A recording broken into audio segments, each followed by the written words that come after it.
माऊली पालखी सोहळ्यामधलं तिसरं गोल रिंगण आज ठाकूरबुवाची समाधी या ठिकाणी पार पडलं। वेळापूरचा मुक्काम आटोपून माऊलींचा पालखी सोहळा आज भंडी शेगाव या ठिकाणी जाऊन विसावला आणि ठाकूरबुवाची समाधी येथील रिंगण सोहळ्यातून आढावा घेतलाय आमचे प्रतिनिधी प्रशांत सागवेकरांनी।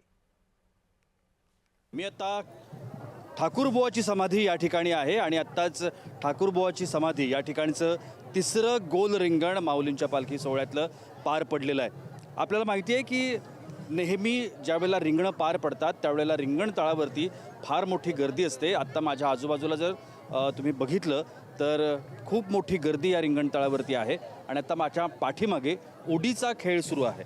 उडीचा खेळ ही रिंगण संपल्याची नांदी असते असं म्हणायला हरकत नाही। उडीच्या खेळानेच रिंगण संपतं आणि त्यानंतर पालखी पुढच्या प्रवासाला निघते।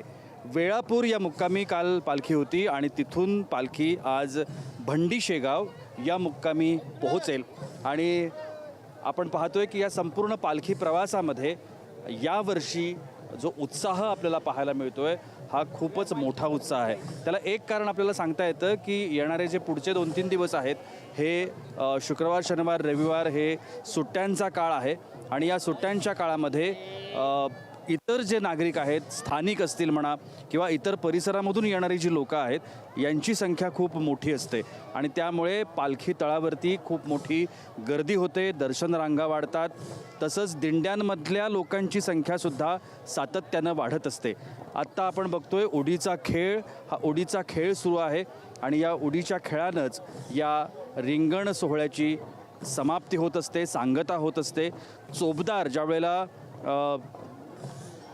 गोल रिंगण जे आहे ते जेव्हा संपतं त्यावेळेला या ओढीच्या खेळाकरता दिंड्यांचे जे प्रमुख असतात या दिंड्यांच्या प्रमुखांना आमंत्रित करतात ओढीचा खेळ खेळण्याकरता आणि हा ओढीचा खेळ या ठिकाणी अत्यंत पाहण्यासारखं आहे। अत्यंत विलोभनीय अशा पद्धतीचं हे दृश्य आपल्याला निश्चितपणानं म्हणता येईल आणि या ओढीच्या खेळानेच या संपूर्ण रिंगण सोहळ्याची सांगता होते। माझ्या आजूबाजूला तुम्ही पाहताय की ज्या पद्धतीनं उडीचा खेळ सुरू आहे, दिंड्यांची संख्या मोठी आहे, वारकऱ्यांची मोठी आहे आणि या ठिकाणी बघायला आलेली जी लोकं आहेत किंवा दर्शनासाठी आलेली जे वारकरी म्हणूया, भक्त म्हणूया, श्रद्धाळू म्हणूया यांचीसुद्धा संख्या खूप मोठी आहे आणि या संपूर्ण हा जो परिसर आहे ठाकूरबुवाची समाधीचा हा परिसर गर्दीनं फुलून गेला आहे। कॅमेरामन नित्यानंद नाईकसह मी प्रशांत सागवेकर, जय महाराष्ट्रसाठी ठाकूरबुवाची समाधी या ठिकाणाहून।